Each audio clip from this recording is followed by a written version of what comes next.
Boa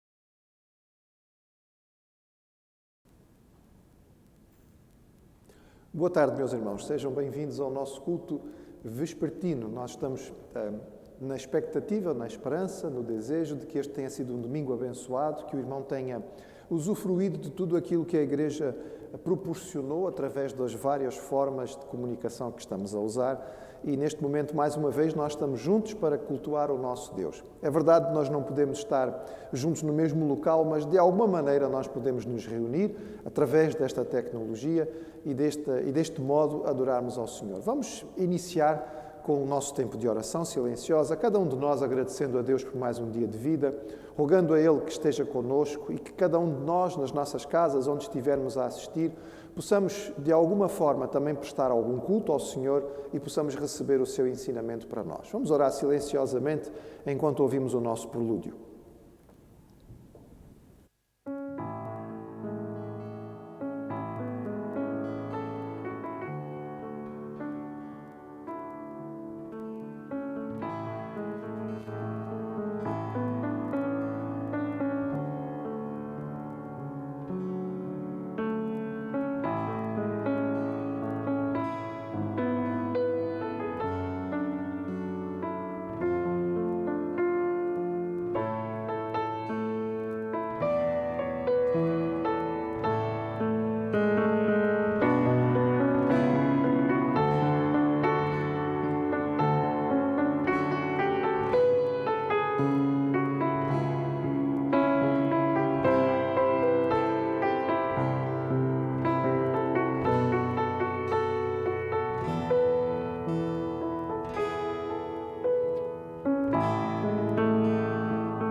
Que a graça e a paz do Senhor possa estar com cada um de nós. E estamos contentes que o irmão esteja a assistir e esteja conectado connosco neste tempo de adoração. Nós queremos louvar o nosso Deus por aquilo que Ele faz nas nossas vidas. Sem dúvida, a gratidão constante no nosso coração pela salvação que Ele nos dá, mas também pelo processo diário em que Deus age nas nossas vidas através do Seu Espírito, nos santificando. É parte do processo da salvação na qual nós estamos envolvidos diariamente. E nós vamos ler a palavra do Senhor, lembrando que o nosso Deus é o Deus que nos santifica. Ele é aquele que justifica, Ele é aquele que adota, Ele é aquele que redime, mas também é aquele que nos santifica. O texto que nós vamos ler encontra-se em Levítico, Josué, 1 Tessalonicenses, e o texto da palavra do Senhor que lemos diz o seguinte: Eu sou o Senhor que vos santifico. Santificai-vos, porque amanhã o Senhor fará maravilhas no meio de vós. Vede que ninguém dê a outrem mal por mal, mas segui sempre o bem, uns para com os outros e para com todos. Não extingais o espírito, não desprezeis as profecias, mas ponde tudo à prova. Retende o que é bom, abstende-vos de toda a espécie de mal. E o próprio Deus de paz vos santifique completamente, e o vosso espírito e alma e corpo sejam plenamente conservados irrepreensíveis para a vinda de nosso Senhor Jesus Cristo. Portanto, santificai-vos e sede santos, pois eu sou o Senhor vosso Deus. Guardai os meus estatutos e cumpri-os. Eu sou o Senhor que vos santifico. Esta é a palavra do Senhor para nós. A Bíblia diz que sem santificação ninguém verá a Deus. E nós temos esta consciência. Cristo nos ensinou e Ele disse aos seus discípulos que nós iríamos provar o nosso amor, aquele amor que nós declaramos e que nós gostamos de cantar através de uma vida prática, através de decisões em que nós provávamos que realmente amamos o Senhor. E estas decisões têm a ver com aquilo que nós fazemos e deixamos de fazer. Jesus disse: aquele que me ama cumpre os meus mandamentos, ouve a minha voz, faz aquilo que eu peço, porque compreende isto e, sobretudo, porque deseja imenso que o Senhor possa estar feliz consigo. Deseja que esta comunhão não seja interrompida pelo pecado que tão de perto tenta nos derrubar. E nós vamos cantar, então, este cântico que tem exatamente a letra deste versículo que Jesus disse: aquele que tem os meus mandamentos e os guarda, esse é o que me ama.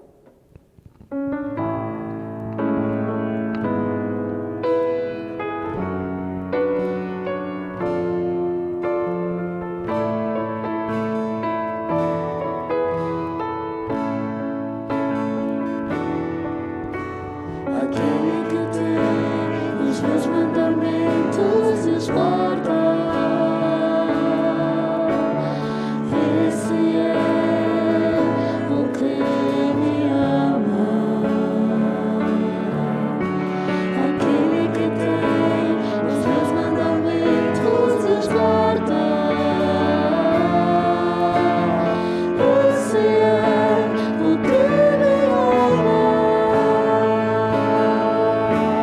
me ama. Aquele que tem os meus mandamentos e os guarda, esse é o que me ama. Aquele que tem os meus mandamentos e os guarda, esse é o que me ama.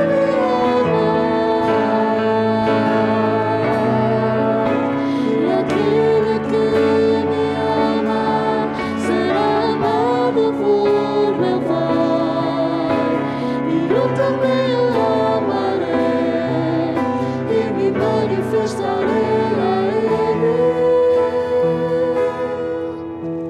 Aquele que tem os meus mandamentos e os guarda, esse é o que me ama. Aquele que tem os meus mandamentos e os guarda, esse é o que me ama. Esse é o que me ama.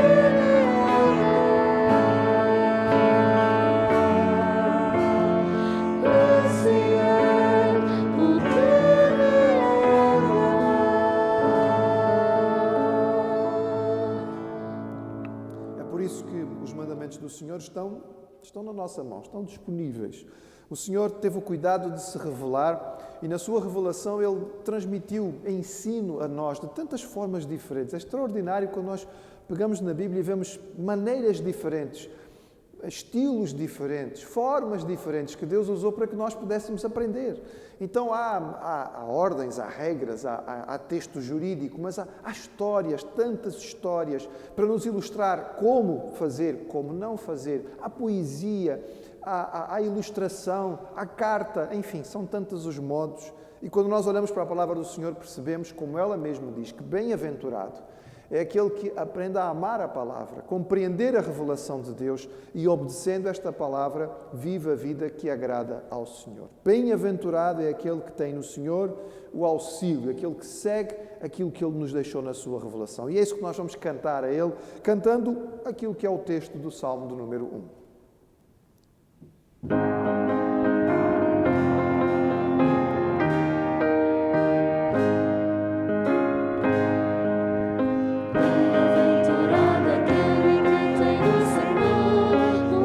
Senhor,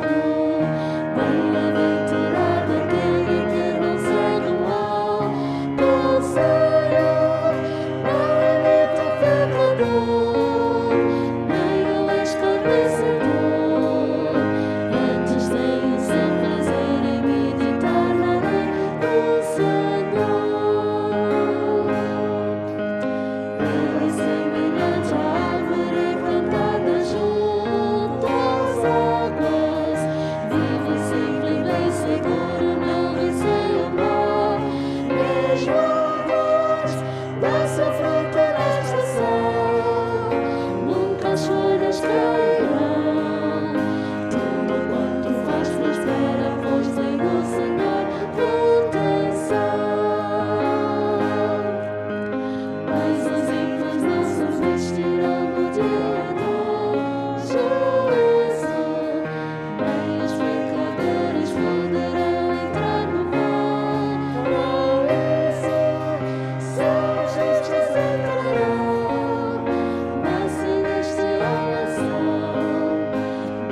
Senhor, nós te agradecemos pela revelação, te agradecemos pela palavra escrita nas nossas mãos, te agradecemos pela riqueza abundante que ela tem para nós em termos de ensino claro, prático, para que as nossas vidas possam se aproximar do plano que tu tens para nós, do alvo que nós temos que ter em Jesus. Nós te louvamos porque tu és o Deus que não apenas salva, mas santifica. A tua presença em nós, o teu Espírito em nós, nos ajuda a crescer na direção do varão perfeito que é Cristo. E nós te agradecemos, Senhor, e te louvamos por isto, e te rogamos que cada um de nós possa, de facto, encontrar na tua palavra o guia, a luz para o nosso dia a dia. Oramos em nome de Jesus. Amém. Nós temos sempre muitos motivos de oração. Nós vamos lembrar e vamos lembrando aquilo que nos acompanha. Pela graça de Deus, nós podemos hoje agradecer. Domingo passado nós estávamos preocupados em especial com o nosso irmão Samuel Mota e o nosso irmão Kiala Mange. Ambos estavam internados. Havia algum receio, não é? Sobre a saúde deles. Neste momento, graças a Deus, ambos tiveram alta. Não significa que estão 100% bem, e nem que nós vamos deixar de orar por eles. Eles continuam a precisar da nossa intercessão, mas nós podemos agradecer a Deus porque já puderam ter melhora suficiente para estar em casa. Então nós vamos continuar a pedir por estes irmãos, mas agradecendo porque o Senhor agiu na vida deles e eles estão a recuperar. Lembrar aos irmãos que este mês de fevereiro, para as igrejas que participam da Convenção Batista Portuguesa, em termos de cooperação, é o mês em que nós pensamos no seminário.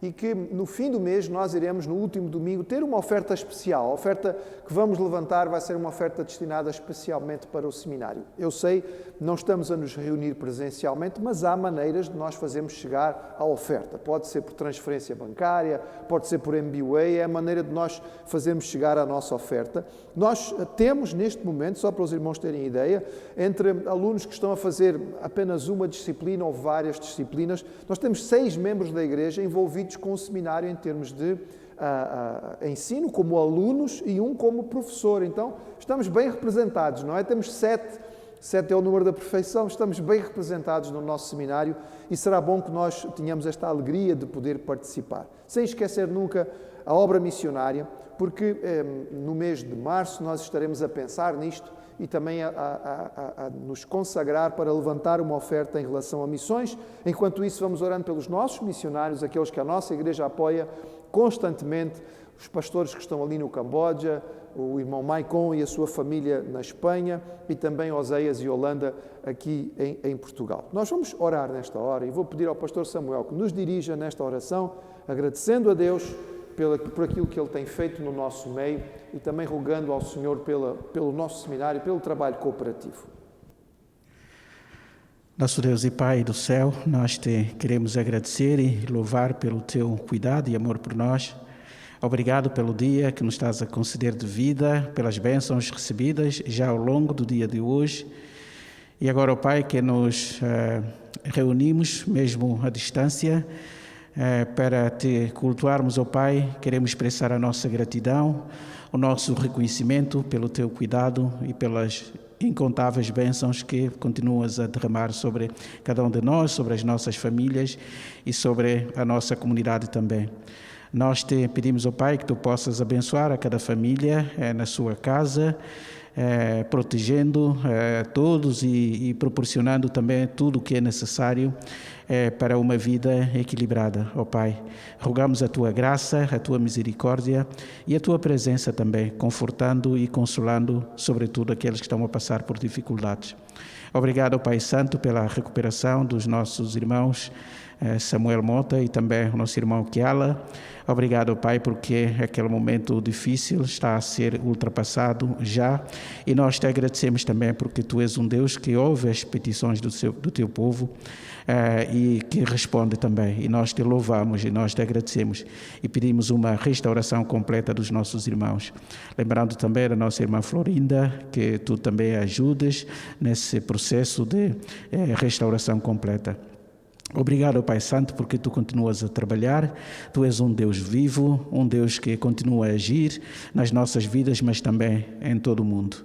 Nós te pedimos também que tu possas ajudar o nosso seminário, ó Pai, aquela escola onde vários irmãos, ó Pai, têm se formado, têm crescido também no seu conhecimento da tua pessoa, para que bem preparados te possam servir.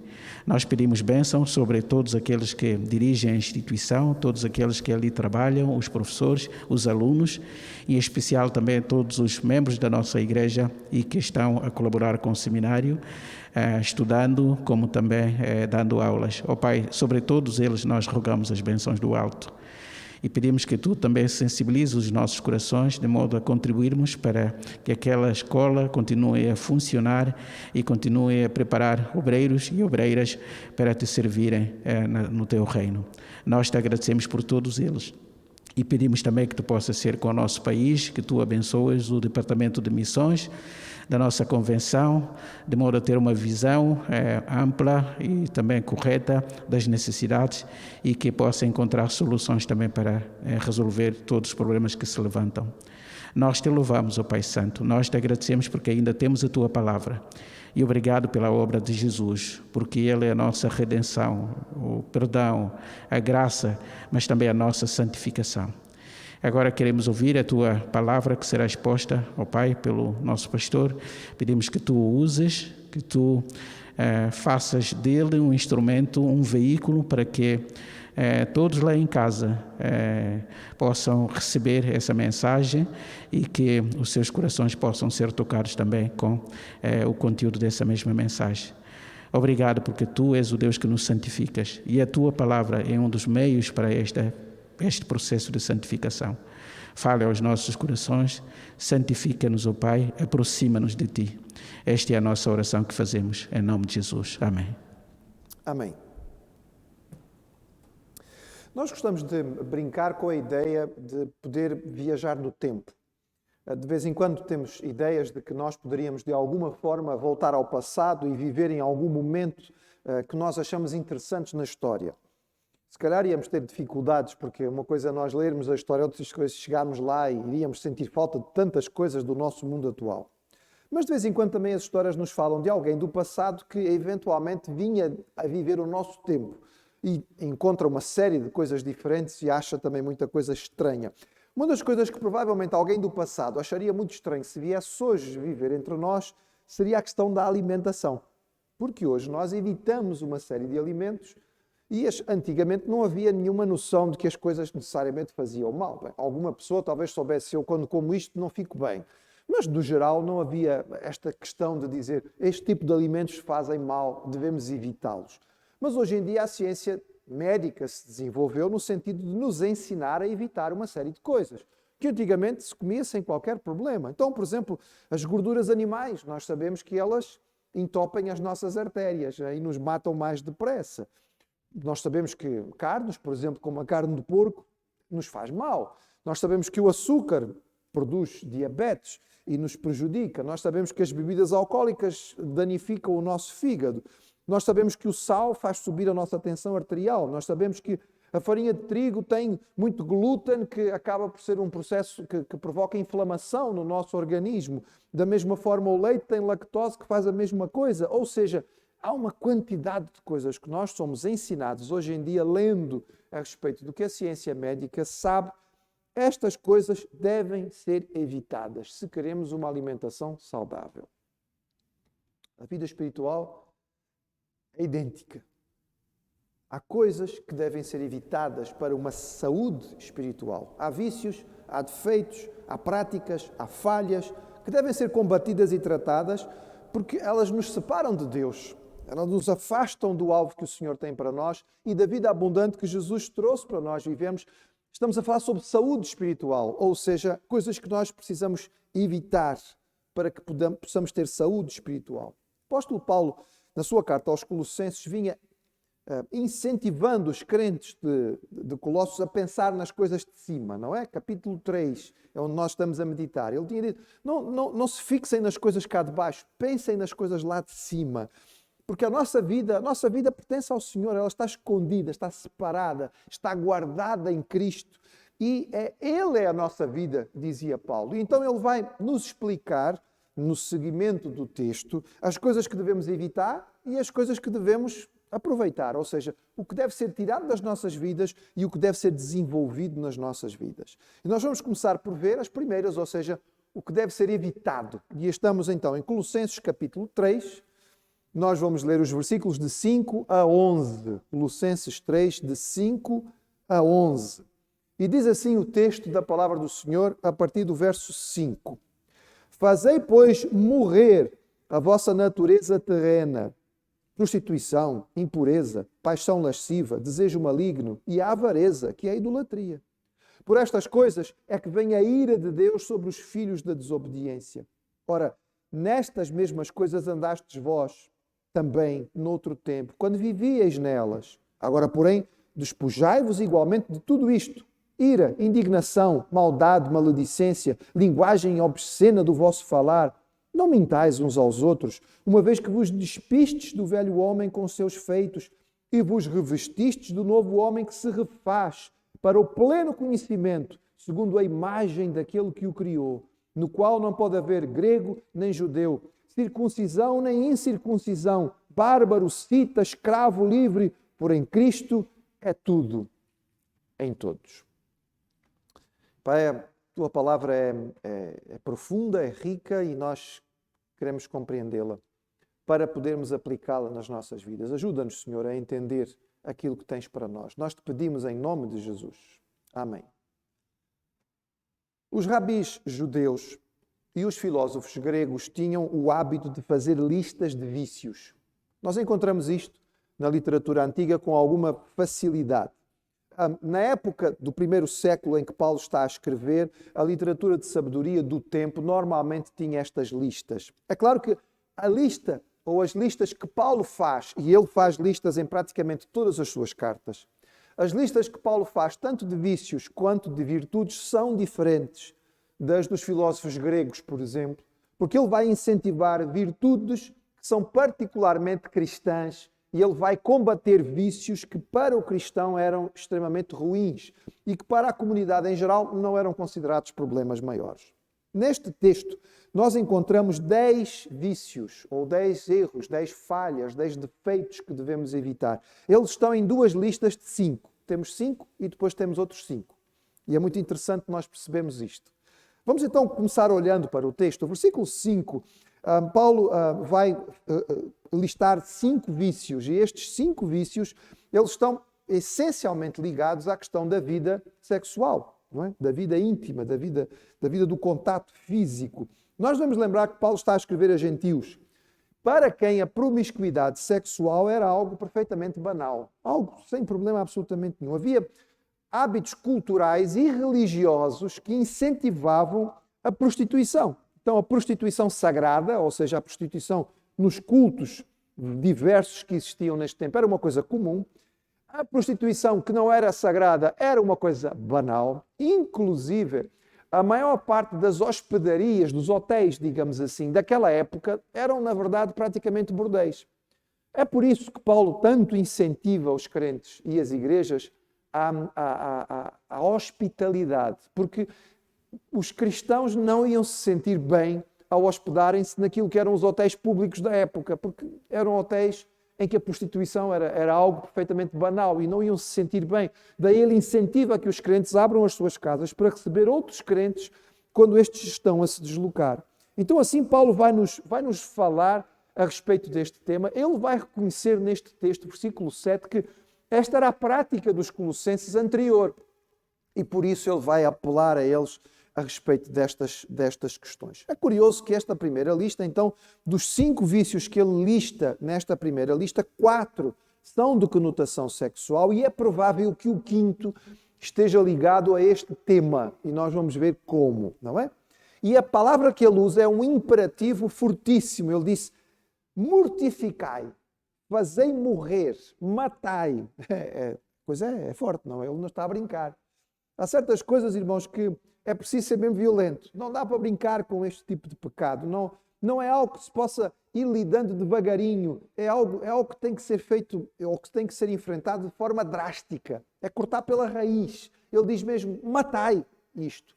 Vocês têm que eliminar isso das vossas vidas. Não é usar só um bocadinho, não, é totalmente retirado. Aquilo que é maligno tem que ser retirado.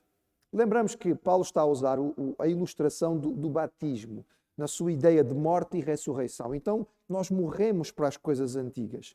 Em Romanos capítulo 6, no verso 11, ele já tinha usado esta ideia. Ele disse: considerai-vos mortos para o pecado, vivos para Deus em Cristo Jesus. É a ideia, não é, da ilustração que ele vem usando já há algum tempo nesta carta. O batismo morreu, ressuscitou, mortos para o pecado, vivos para Deus.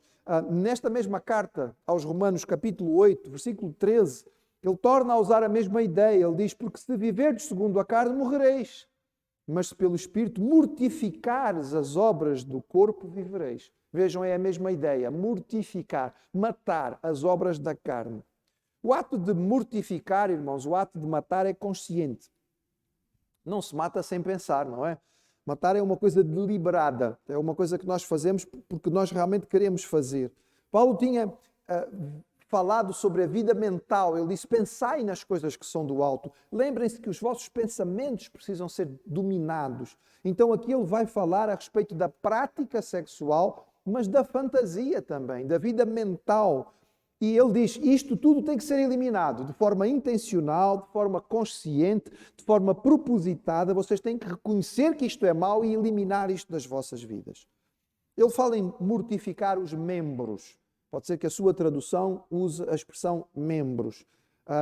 É claro que, por exemplo, a tradução que eu uso diz natureza terrena.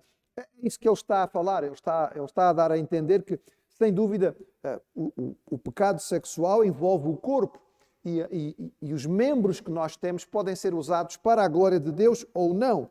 E o crente não é salvo só no espírito, mas no corpo.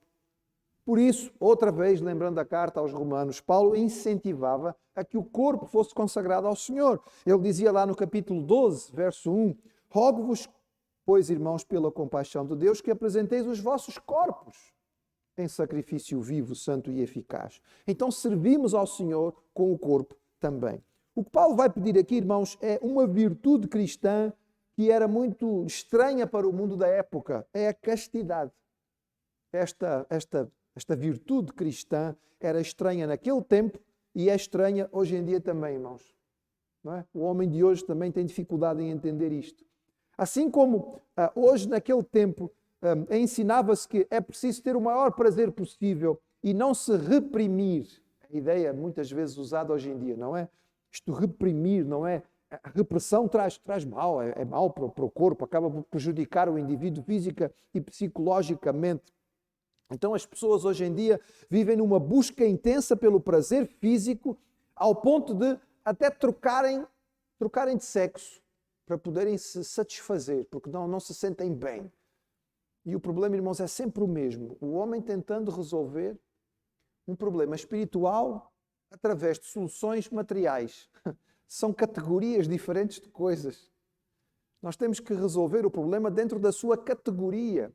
Se você tiver fome, comida, imagine que alguém então vai levá-lo a um sítio onde vai lhe dar uma extraordinária aula de história. A aula de história é uma coisa boa? Com certeza que é uma coisa boa. Pode ajudá-lo, sem dúvida vai ajudá-lo. É útil, você vai crescer em cultura? Evidentemente que vai. Vai satisfazê-lo? Não. Mas como não vai satisfazer? Foi o melhor professor, a aula foi espetacular, o tema era muito interessante. Você tem fome. O problema é comida. Não vai resolvê-lo com uma outra categoria, por mais extraordinário que seja aquela categoria. Quando nós estamos a falar sobre o problema do homem, estamos a falar sobre um problema interior, espiritual.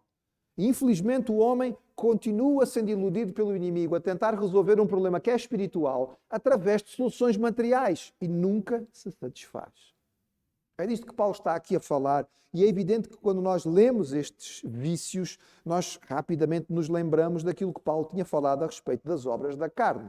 Quando ele escreveu aos Gálatas, no capítulo 5, ele listou as obras da carne e ele disse: as obras da carne são manifestas, adultério, fornicação, impureza, lascívia, idolatria, feitiçaria, e ele fala todas aquela lista muito grande, mas ele começou por aspectos que estão exatamente aqui nesta lista e que Paulo menciona. Aqui na lista ele menciona 5, esta primeira lista dos 10, a primeira tem 5, a segunda tem 5, a primeira menciona prostituição, impureza, paixão lasciva, desejo maligno e avareza ou cobiça.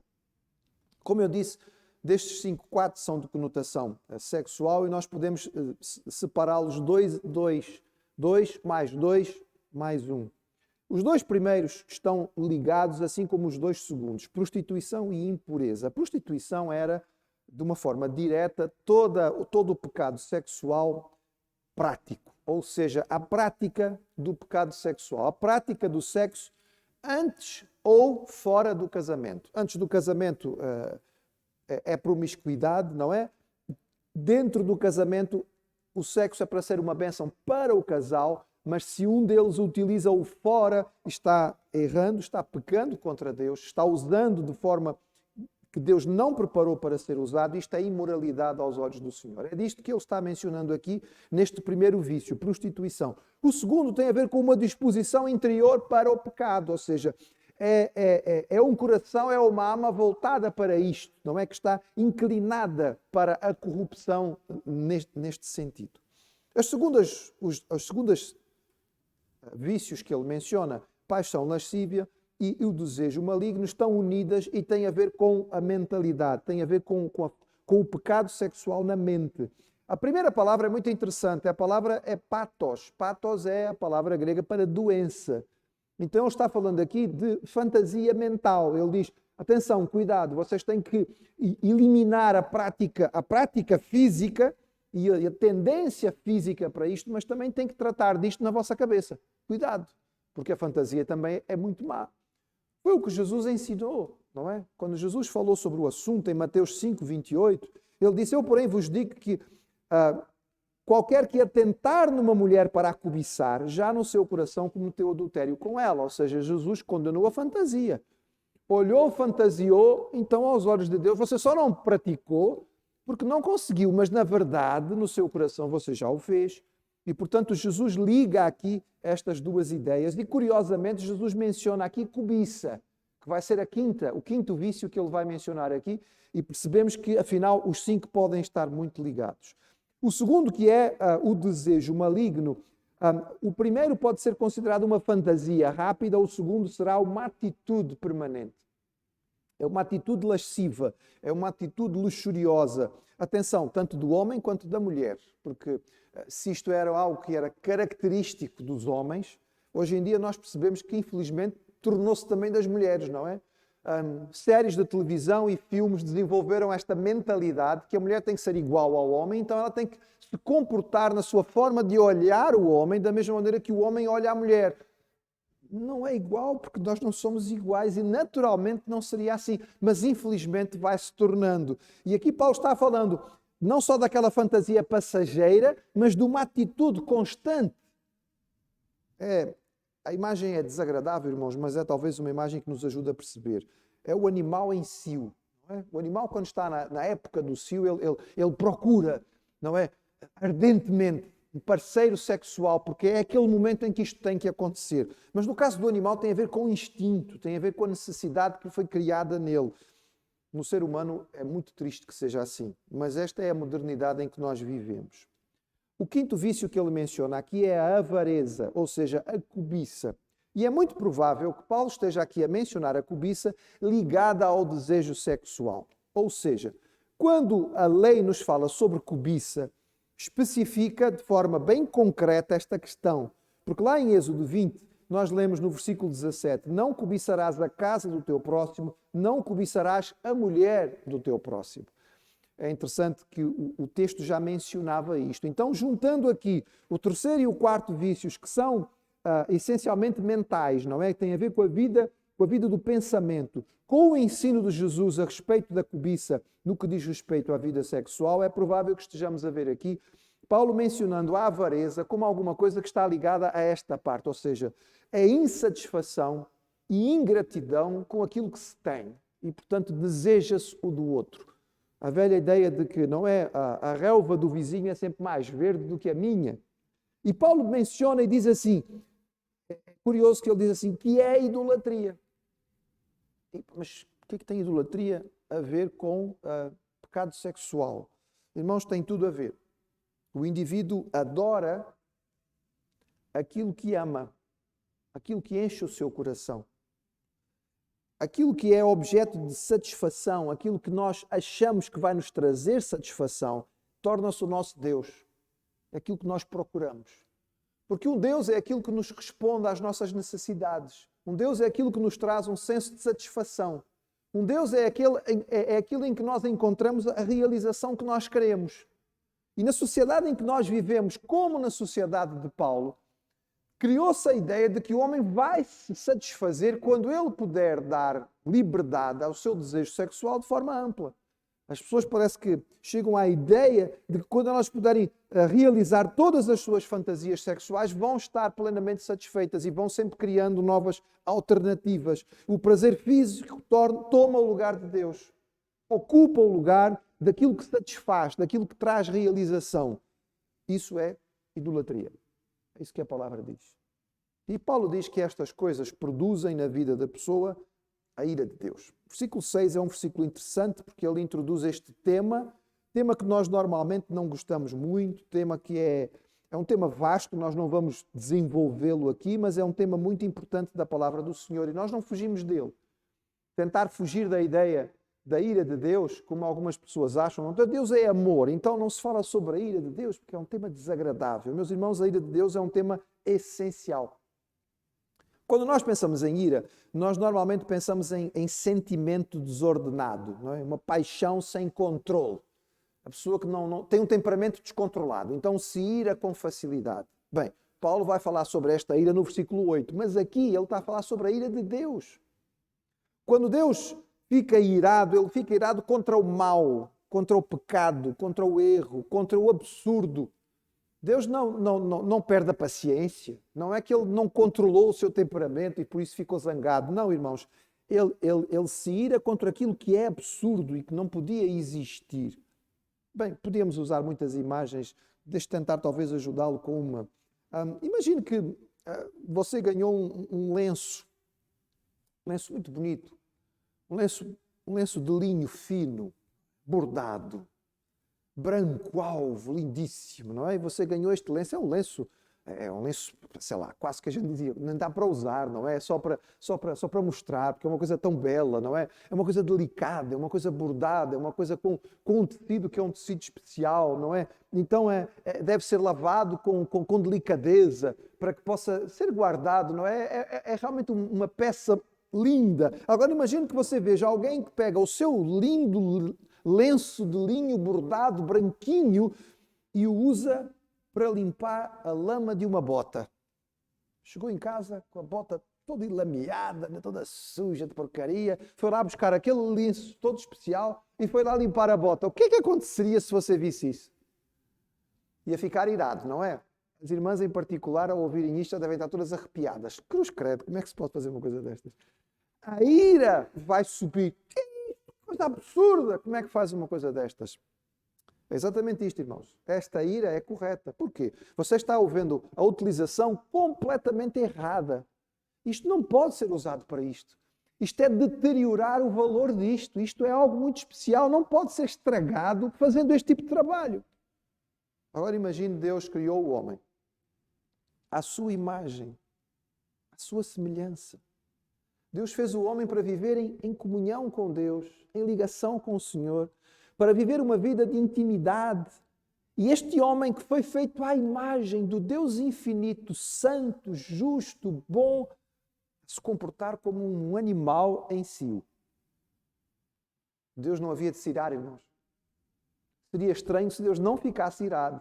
Percebem porque é que a ira aqui faz todo o sentido e é necessária? E Paulo diz estas coisas, elas obrigatoriamente trazem a ira de Deus. Deus não pode olhar para isto e ficar satisfeito. Ele tem que ficar irado. A sua ira é justa. Curioso que ele não fala sobre o futuro. Ele não diz que a ira virá sobre estas coisas, não é? Ele diz que a ira vem, por estas coisas vem. É uma coisa presente. É retributivo, é justificativo. Se o homem vive desta maneira, se isso toma conta da sua vida, obrigatoriamente ele vai sofrer as consequências. É a lei da semeadura. Se semeia isto, a colheita tem que ser aquela, não pode ser de uma forma diferente. Não sei como é que está na sua Bíblia, e eu espero que você a tenha aberto, Algumas Bíblias, como por exemplo a que eu estou a usar, têm a expressão sobre os filhos da desobediência entre parênteses retos. Se for o caso, pode ser que a sua Bíblia nem tenha esta expressão. Talvez ela tenha entre parênteses retos. Isso significa o quê? Significa que nós temos uma grande quantidade de manuscritos antigos da Bíblia, graças a Deus. Do Novo Testamento temos milhares. E nos manuscritos mais antigos, os que são provavelmente mais fiéis ao original, não têm estas palavras. Por isto elas estão colocadas entre parênteses retos. O que é que aconteceu aqui? Bem, podemos imaginar e não é difícil de chegar lá. Lembramos que esta carta, a carta aos Colossenses, foi escrita na mesma altura que a carta aos Efésios. E é muito provável que estas cartas, quando fossem copiadas próximas, não é? O mesmo copista copiasse as duas. Ora, lá em Efésios, no capítulo 5, no versículo 6, diz assim: ninguém vos engane com palavras vãs, porque por estas coisas vem a ira de Deus sobre os filhos da desobediência. É exatamente a mesma expressão, não é? Por estas coisas vem a ira de Deus. E depois em Efésios ele disse sobre os filhos da desobediência. Então o que aconteceu provavelmente é que o copista tinha o texto de Efésios em mente e quando pega as mesmas palavras em Colossenses, por estas coisas vem a ira de Deus, ele simplesmente acrescentou aquilo que estava em Efésios sobre os filhos da desobediência. Se ele o fez consciente, ou se ele fez propositadamente, ou foi um lapso, nós não sabemos. A verdade é que o mais provável é que isto tenha acontecido e algum copista acrescentou e passou a existir em algumas cópias. Modifica o texto? Não. Altera o ensino? Não. Muda a doutrina? Absolutamente. Apenas não devia fazer parte do texto original que Paulo escreveu aos Colossenses. Mas não é propriamente um problema. É por isso que as nossas Bíblias hoje normalmente têm o cuidado de colocar aí entre parênteses retos. Ele diz assim, versículo 7, e é muito interessante, não é? Nos quais também em outro tempo andastes, quando vivíeis. Isto não nos deve cair mal. Atenção, Paulo não está a chamar nomes aos Colossenses, ele não está a falar mal deles. Ele está a reconhecer a verdade. Não é? É assim que eles viviam. Esta era a prática que eles tinham. Era o normal da cultura deles. O que nós devemos perceber aqui é a maravilha da graça e do novo nascimento, que transformou e que mudou estas pessoas. E elas já não eram desta maneira. Então, Paulo vai mencionar a segunda lista de 5 vícios. E se os 5 primeiros tinham a ver com a vida pessoal de cada um, com a individualidade de cada um, os 5 vícios seguintes têm a ver com relacionamentos. Têm a ver com a maneira de nós estarmos uns com os outros, com a qualidade ou com aquilo que destrói as relações. Então no verso 8 ele diz: mas agora despojai-vos também de tudo, da ira, da cólera, da malícia, da maledicência, das palavras torpes da vossa boca. É interessante que ele usa uma outra ilustração. Dos primeiros 5 vícios, a ilustração é muito pesada, é muito dura. Ele diz: mortificai, matem. Aqui ele diz: dispam. A ideia agora é um pouco mais leve, mas é também clara. É a ideia de trocar de roupa. Não? Isto era uma roupa, mas era uma roupa antiga. Vocês antigamente usavam esta roupa. Não dá para continuar a vestir isto.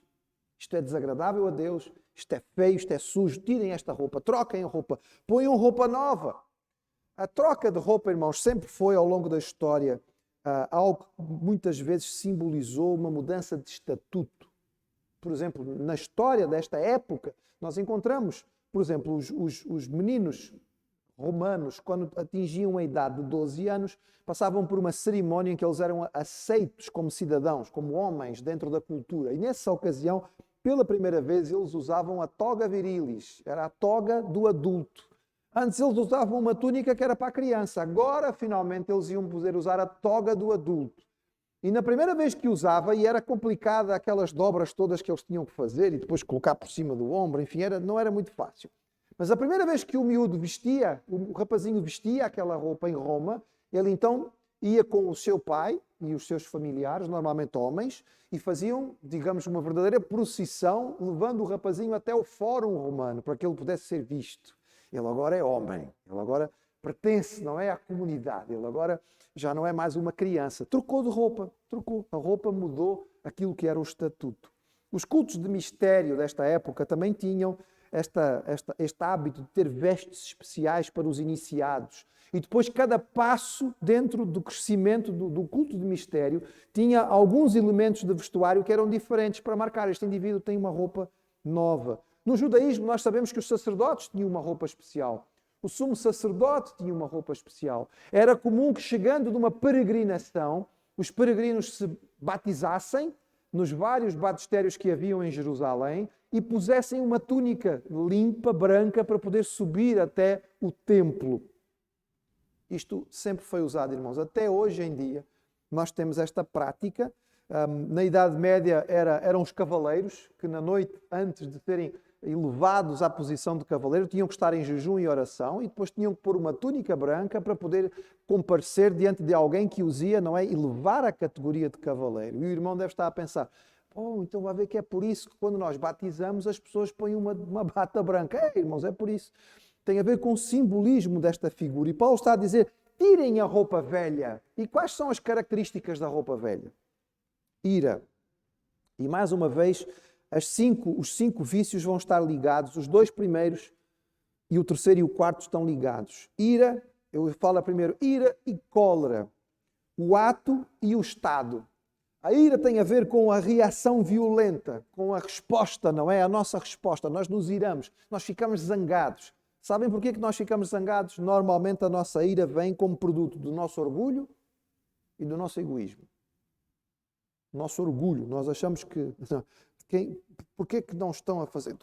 Sabe quem eu sou? Não é? Como é que está a me submeter a isto? E nós nos zangamos. Nós perdemos a paciência. O nosso egoísmo, porque nós achamos que o mundo gira à nossa volta. Então as coisas têm que acontecer. E a nossa ira normalmente é provocada por isto. Mas Paulo diz ira e cólera. E se a ira é aquela resposta imediata, digamos, a uma situação, a cólera é o estado. É uma posição permanente. É o indivíduo que está sempre mal disposto, sempre irritado. Conhece aquelas pessoas, não é? Houve um filme para crianças que falava sobre o Gru, o mal disposto, não é? Então o sujeito andava sempre de cara emburrada, sempre de cara fechada, sempre mal disposto. Na história ele acaba por ser transformado pelo convívio com as menininhas que ele vai adotar. Mas esta é a ideia, o indivíduo está sempre rabugento. Conhece gente assim? Tem gente que parece estar sempre rabugenta. Está sempre mal disposta, está sempre irritada. Andar com estas pessoas, quando, por exemplo, às vezes é um colega de trabalho, é difícil, a gente nunca sabe o que dizer, o que fazer, porque a qualquer momento a pessoa pode não arrebentar, pode explodir. E Paulo diz, dispam-se disto, tanto daquela ira momentânea, quanto do estado de irritação constante, dispam-se disto. E depois ele diz da maldade e da maledicência, e aqui tem a ver com o falar, não é? E mais uma vez, maldade tem a ver com impureza na linguagem, com aquele falar que não é claro. Ironia, sarcasmo, segundas intenções. Aquela pessoa com quem estamos a falar, que a gente nunca sabe se ela está a dizer aquilo ou se ela tem uma outra coisa por trás que a gente não percebeu. É desagradável. O crente não deve ser assim, irmãos. Deve falar as coisas de forma clara, com amor, certo, com cuidado, escolhendo o momento e a hora, mas deve falar de forma clara. Maledicência, a palavra original é blasfémia. Blasfémia, quando diz respeito a Deus, é falar contra Deus, é falar mal de Deus. No que diz respeito às nossas relações, tem a ver com calúnia, né? Com falar mal do outro, com aquilo que usa-se, por exemplo, no Brasil, dizer a fofoca, não é? O vai falar do outro, sabe o que ele fez e fez não sei o quê. Paulo diz, dispam-se destas coisas, larguem fora estas coisas. Estas coisas prejudicam o relacionamento daqueles que andam com o Senhor. Palavras torpes. Aqui é muito fácil, irmão. A palavra torpe é o palavrão. Ponto. Final, parágrafo. Praguejar. Ele diz, isso não faz parte da conversa de um crente. O crente não tem esse tipo de linguagem. Os palavrões, irmãos, houve um tempo, eu começo a perceber que estou a ficar velho. Eu lembro-me de um tempo em que os palavrões não eram usados nos filmes nem nas séries de televisão, não é? Não apareciam, simplesmente não se usava. Depois, a partir de certa altura, passou a aparecer, mas havia um som que era colocado no pi, que era para não se ouvir o indivíduo dizer o palavrão. Hoje, banalizou, não é? Hoje nós ouvimos gente que, teoricamente, até é da alta sociedade, dizendo palavrão à vontade, porque parece que é um indivíduo mais livre, né? Mais liberal, tem uma mente mais aberta. Então, ter mente aberta é falar palavrão. Oh, irmãos, O crente não é caracterizado por isto. E é claro que o que vem logo a seguir no versículo 9 faz todo o sentido, junta. Ele diz, não mintais uns aos outros. Não faz parte da lista, mas podemos acrescentar, é a 11ª característica. A mentira, evidentemente, que é aquilo que prejudica o relacionamento. E estamos a falar de relacionamentos, a ira, a cólera, a palavra impura, a maledicência, o palavrão e a mentira vão prejudicar, vão atrapalhar o relacionamento. Irmãos, o mundo hoje em dia tornou-se tão banal em relação à mentira que nós temos até um dia oficial da mentira. Eu não sei porque é que temos o dia oficial da mentira, se a mentira no fundo é usada todos os dias. Os meios de comunicação social hoje mentem tão deslavadamente que criou-se a necessidade de ter um local ou alguma estrutura que verifique as notícias. Fact checker. Não é? Vamos checar, vamos verificar se aquilo que saiu é realmente verdade ou não. E a pergunta é, e quem é que verifica os verificadores? Porque já há hoje verificações que não estão corretas, que não foram corretas. E, portanto, fica complicado, irmãos. Recentemente li um estudo que dizia que o crime mais comum nos Estados Unidos da América é a fraude. A fraude é mentira.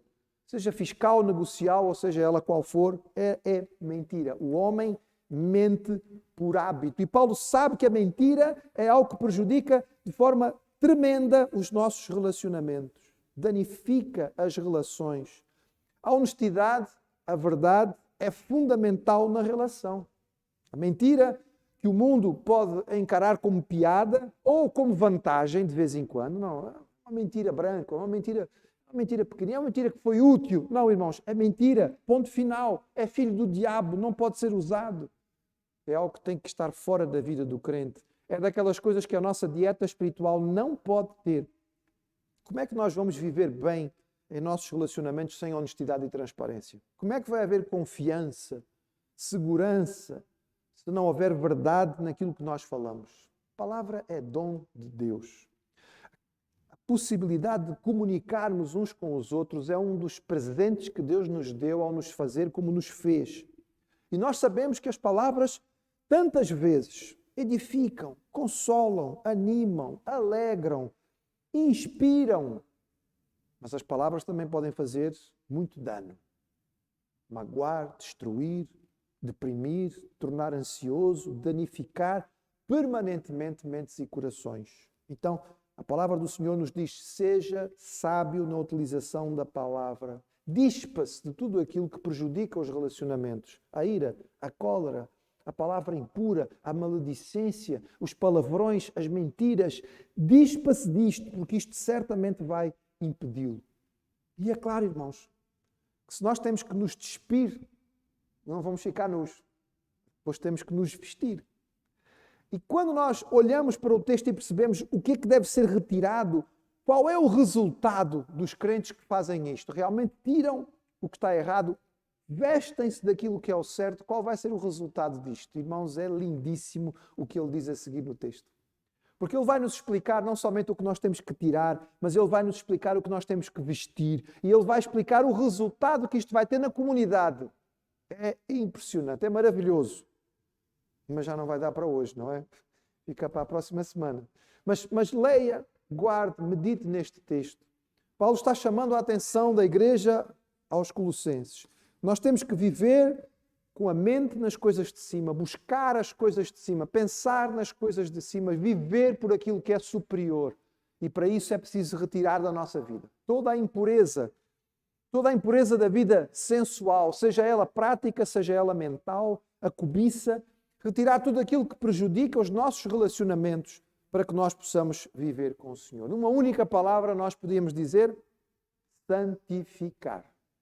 Santificação é esta obra em que o Senhor tira das nossas vidas aquilo que nos atrapalha na nossa relação com o Senhor. E nós vamos terminar o nosso culto cantando esta oração em que nós pedimos ao Senhor que santifique a nossa igreja. Santifique cada um de nós, porque a igreja somos nós as pessoas, e que deste modo Ele possa agir entre nós como Ele quiser.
Pela Tua palavra, Senhor, nós recebemos a instrução.